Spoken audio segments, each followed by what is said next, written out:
Ողջույն ձեզ, քույրեր եւ եղբայրներ։ Բնագից հաղորդումն։ Այսօր ուզում եմ խոսել երեք Աբու Դաբիում տեղի ունեցած այդ պարգևատրման մասով։ Ինչ շատերը հարցնում են, ինչ գնահատական եմ ես տալի տեղի ունեցածին։ Մենք տեսանք, որ մեր երկրի ղեկավարը ստացավ $1 միլիոն։ Գիտեք, 21-րդ դարում երևի թե կաշառքը դիպլոմատով չեն բերում կաբինետ եւ հանձնում։ Երևի թե արդեն ձևեր կան եւ ամենակարևորը այդ գումարի լեգալիզացումն է։ Բոլոր կաշառքների ժամանակ, ասենք մարդը ստացավ ինչ որ X թիվ։ Այդ X թիվից ինքը չնայած նա որ կարող է կորցնի, ասենք ինչ որ մի մաս, պետք է լեգալիզացնի, որ կարողանա ծախսի, որտեղ այսօրվա թվային համակարգը թույլ է տալի հետևել, թե որտեղ ինչքան գումար մուտք արվեց, ինչքան ծախսվեց եւ այլ հարցեր առաջանում։ Դա լեգալիզացում է եւ ես կարծում եմ, որ երեք տեղի ունեցածը իմ կարծիքով դա կաշառք էր։ Կաշառք էր նրա համար, որ հանձնվեց Արցախը, կաշառք էր նրա համար, որ հանձնվեց մեր հողերը։ Դրա համար ես կարծում եմ, որ գնահատականը մեկն է։ Մուսուլմանական աշխարհը կաշառեց, փաստացի կաշառեց, լեգալիզացված կաշառք հանձնեց մեր երկրի ղեկավարին, դա իմ կարծիքն է։ Ուզում եմ այդում խոսել մեր այսօրվա այսպես քաղաքական հետապնդումների մասին, մեր եկեղեցու հետապնդումների մասին։ Գիտեք, պետք է ասեմ մի բան։ Իմ բոլոր հետազոտությունները այդ հարցում ցույց են տալիս, որ մեր երկրում լեգալիզացվում է մեղքը։ Եվ երբ որ մեզ պատմում են ավետարանի մասին, մարդիկ անգիր են սովորում, ելնում ասում են, մենք հասկանում ենք մի բան, որ այդ ամենը թույլ չի տալի մարդը հասկանա, եթե անգիր գիտի, ասենք, ինչ-որ մի հոդված, չի նշանակում, որ նա հասկանում է ինչ է այնտեղ գրված։ Հակառակ դեպքում այդ գիրքը կարդալուց մենք տեսնում ենք, որ հստակ գրված է, որ Ադամը դա տղամարդ է, Եվան դա կին է, եւ նկարագրված է մարդկությունը, եւ ոչ մի տեղ չկա այլասերություն, նկարագրած որպես օրակարգ, այսպես ասեմ, ոնց որ մեր մոտ այսօր փաստացի ստացվում է, որ չես կարող դպրոցում երեխային ասել դու աղջիկ ես եւ տղա։ Դա ինչ է նշանակում։ Դա նշանակում է, որ լեգալիզացվել է մեղքը։ Եվ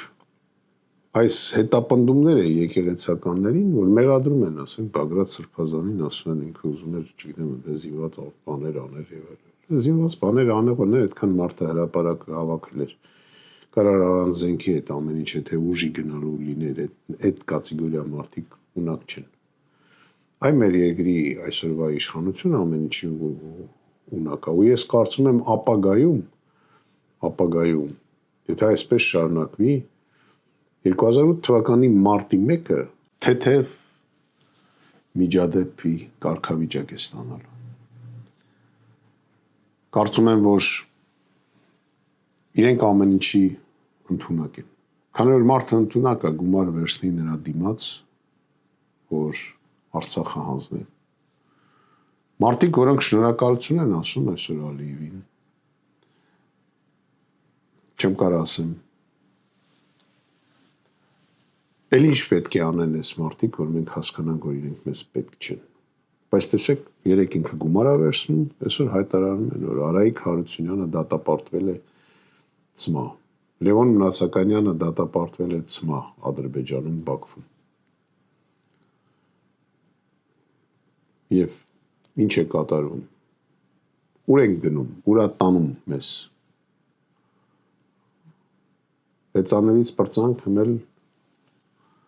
դհոլ ենք նայում։ Ոչ մի լավ բան մեր երկրում այս իշխանությունը չի արել։ Ես շուտով քրեական գործերի առումով երևի ռեկարդսմեն կլինեմ Հայաստանում։ Կարամ դուրս գամ միջազգային ասպարեզ։ Մնում է ին վրա մեկ էլ ասենք կախեն Քենեդու սպանությունը ելել բախները չի բերե, ես այդ ժամանակ ծնված էլ չեմ եղել երևի։ Տեսեք, ինչա կատարվում, մարդը մտավ քաղաքականության մեջ, մեր դեմոկրատական երկիր, որ իրանք ասում են, գնում են Եվրոպայում ասում, մեր դեմոկրատական երկիրը եւ այլն, ուր է այնտեղ դեմոկրատիա։ Ուր է։ Չագուչի Էս դրոշը կախած չագուչով դեմոկրատիան է Հայաստանում։ Հայաստանը այսօր դարել է այն, մենք հայ ժողովուրդը որ միշտ ասել ենք մեր կարծիքը։ Նույնիսկ սովետական միության ժամանակ նման վախեր չի եղել, ինչ որ մենք առնչվում ենք այսօր։ Ինչ երկիր ենք սարքել։ Հրաժարվել ենք սովետական միությունից, որտեղ որ կար ընտրում էինք դեպուտատ, ընտրում էինք, չգիտեմ, այսօրվա նման պարլամենտ, որը ընտրում էր պոլիտբյուրո, ընտրում էր գենսեկ։ Հրաժարվեցինք, ուրախացանք, ընտրեցինք նախագահ։ Հիմա նորից ընտրում ենք դեպուտատ, ընտրում ենք պարլամենտ, պարլամենտը ընտրում է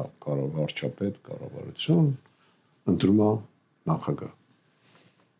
Ոչ մի բան չփոխվեց։ Այն կինո կա, չէ՞, ասում է, Назад в будущее։ Այ այդ կարգավիճակն ենք ստացել։ Առաջարկում եմ ժողովուրդ ստապվել։ Ինչքան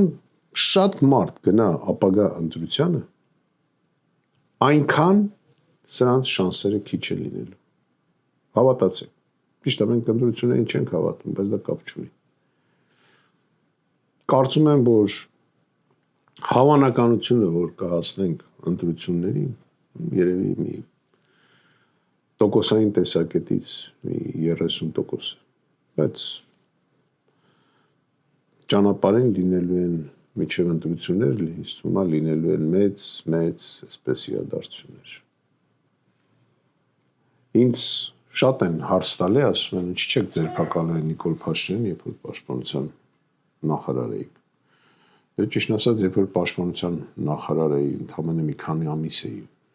նշանակվի ձերբակալելու համար ես պիտի կարողանայի դեռ ստեղծել իմ թիմը եւ նոր անցնել այդ բանին։ Ուղղակիորեն պետք է ասեմ, որ թիմը ճիշտ է արդեն ոնց որ թե ծուլված էր, որ իմ կողմն էին ոնց որ մենք ենք ասում, բայց թե ձերբակալելուց հետո պիտի հասկանանք ով էր լինելու այդ երկրի ղեկավար։